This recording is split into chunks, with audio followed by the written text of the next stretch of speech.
안녕하세요.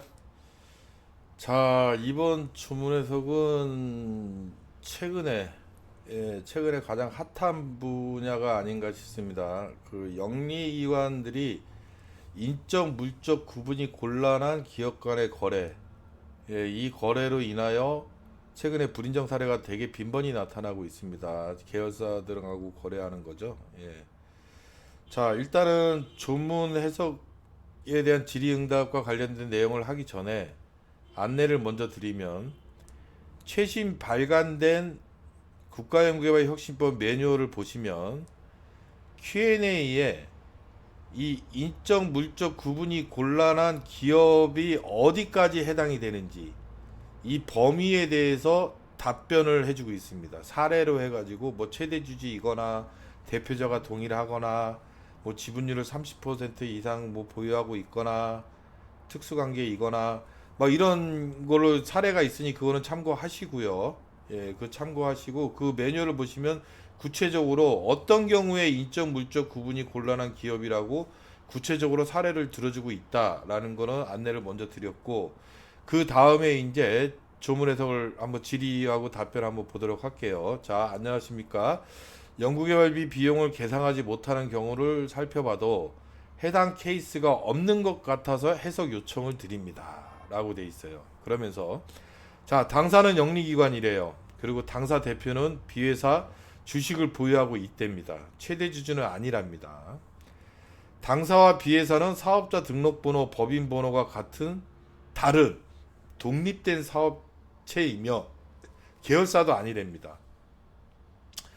질문을 하는 당사가 연구기관인 것 같아요. 당사가 연구기관인데 이 회사의 대표는 어떤 B 회사의 주식을 갖고 있는데 최대 주주도 아니고 그 회사에 뭐 법인 번호가 같거나 사업자 번호가 같아서 뭐 관계회사 계열사도 아니랍니다.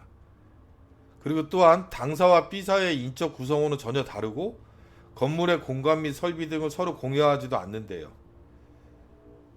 인적 물적 구분이 명확히 나눠져 있대요. 그래서 따라서 당사는 연구개발 과제를 수행하고 있고 연구개발비로 B 회사로부터 서비스를 구입. 그 회사로부터 뭐 소프트웨어, 장비, 전문가 활용 등 했다는 거죠. 그 회사하고 거래를 했어요. 연구비로.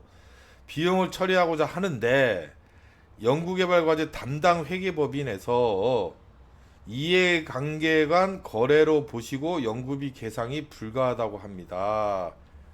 자, 회계법인에서는 이 거래를 영리기관의 인적 물적 구분이 곤란한 기업 간의 거래로 봤나 봐요. 그런데 지금 이 사람은 질문을 하는 요지가 뭐냐면, 뭐 당사의 대표는 B회사 주식을 비록 갖고 있는데 최대 주주도 아니다. 그리고 당사와 B회사는 사업자 등록번호, 법인번호 다 틀리다. 독립된 사업차다. B회사의 인적 구성도 완전 다르다. 뭐 같은 건물 공간과 설비를 사용하지도 않는다. 그런데 왜 우리가 봤을 때 이건 전혀 뭐 명확하게 구분되어 있는 별도의 사업체인데 이게 왜 회계법인에서는 이해관계간 거래를 보고 안 된다는 거냐? 국가연구개발사업 연구개발 사용규제는 영리기관으로서 인적 물적 구분이 명확하지 아니한 계열사 또는 기관과 발생하는 비용은 계산 불가능하다고 나와 있는데, 계열사도 아니고 인적 물적 구분이 명확하며 단지 대표자가 B회사, 여기가 거래처예요. 소프트웨어하고 장비, 뭐 전문가 활용비 이런 거 썼대요.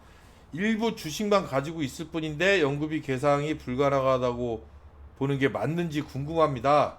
답답합니다. 그러면서 질의를 했어요.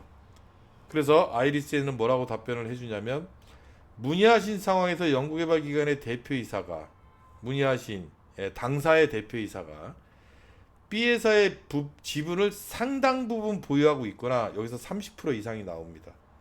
상당 부분, 최대 주주가 아니더라도 만약에 30% 이상 보유하고 있거나 B회사의 주요 경영사항에 대한 중대한 영향력을 행사할 수 있는 경우라면, 뭐 비록 별도로 다 되어 있다고 주장하지만 이 사람이 뭐 30% 이상 보유하고 있거나 아니면 이 사람이 뭐 어떤 뭐 중대한 영향력을 행사를 할 수 있는 의사결정 경영사항에 막 중대한 영향력을 행사할 수 있는 경우라면 특수관계에 있는 것으로 판단할 수 있습니다.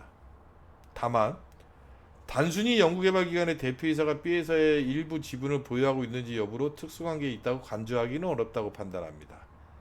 영리기관으로서 인적 물적 구분이 명확하지 아니한 기관을 판단하는 기준의 예시에 대해서는 혁신법 매뉴얼을 참고 바랍니다. 아까 제가 말씀드렸죠. 혁신법 매뉴얼에 나와 있어요. 그런데 자, 그래서 이 질의 내용으로 봤을 때는 일단은 30% 이상 보유하고 있으면 최대 주주가 아니어도 인적 물적 구분이 곤란한 기업 간에 해당이 되고, 뭐 예를 들어서 별도의 독립체인 것처럼 보이지만 주요 경영상에 당사의 대표께서 의사결정을 할 수 있는 권한이 있다면 그 역시 인적 물적 구분이 곤란한 기업 간 거래가 되고, 그 다음에 이 회사들을 지배하고 있는 또 다른 홀딩스 같은 최대 주주가 있다면 그 최대 주주가 동일하다면 그것도 안 됩니다. 비록 양 당사와 B 회사는 예를 들어서 지분 관계도 30% 이상이 아니야. 뭐 최대 주주도 아니야. 뭐 법인 등록번호도 달라.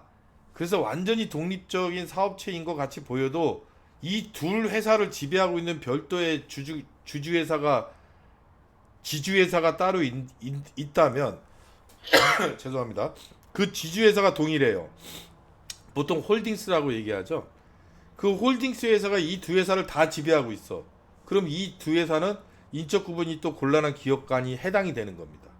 이렇듯이 매뉴얼에서 구체적으로 인적 구분이 곤란한 기업 간이라고 명시가 좀 되어 있으니 거기에 해당이 되는 경우라면, 예, 지금 질의하신 것처럼 마치 독립된 사업체인 것처럼 보여도 해당이 돼서 하나의 경제적 실체가 주 쟁점입니다.